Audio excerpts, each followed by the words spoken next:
Hi, Frida. I'd like to leave a little voiceover on the first assignment, this assignment.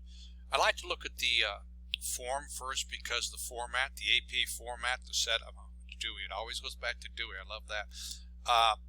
You want to avoid block quotes, paraphrase in your own words. But again, I'm looking at the form, and I think the form's in pretty good shape. Looks a little short, but the format's in good shape. That's an important thing because that final project you do, you just use the first initial, by the way, is going to depend so much upon being able to format the paper in APA style. I like that you have primary works from Maslow and from Dewey.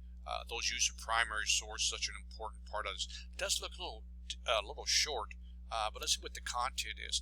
What is student-centered discipline? Responsibility-centered discipline.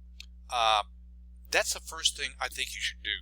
And sometimes you have to take several definitions and synthesize it down to one. So, in the school to prison pipeline, note you're using a note there. Normally we don't use notes. If it can't fit in the text, it probably doesn't belong. And the school to prison pipeline, is that the focus of your paper? Or are you just saying there is a school to prison pipeline that's related? But unless it's the focus of your paper, what I'd like to see in the first paragraph is the definition of what this is and why that's different than punitive and why it might be better to set that up, as you see in this sentence here. Academically, concentrate much effort toward the students' growing academic arena. 2017, Common Core, back to Dewey. It always goes back to Dewey. I like that. How common it is for those who assert that education is for social sufficiency, the school should return to the bearing discipline. There you go. We need those, as Dewey would say, but we need to do something beyond that as well. That's where I would be going right here. And again, conscious desire is analyzed. We find we go behind it to the other, more fundamental aims. How does it relate to your project? Always talk about how it relates to your project. That goes back to the first paragraph, defining and talking about how you would like to see that used. So that first part, I think a little more focus is going to help with that. Certainly, and this is something right here, in loco parentis, and that covers a lot of boundaries. How does it support your specialization? What is your specialization?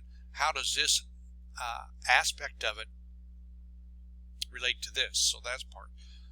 John Dewey, hierarchy needs two very good choices. It's so important you realize the importance of the theoretical framework. Dewey, Maslow, Mallett's, and just Maslow.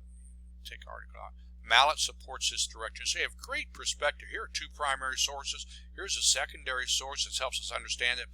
But once again, the discussion of how this applies to what you're going to do will be important. You want to paraphrase, put it in your own words. That's going to allow for synthesis. Fisher shares this. According to Fisher, a good how Dewey and Maslow's may be used. This is where you want to really dig deeply. How does it support school letter interventions? What particular intervention will it be?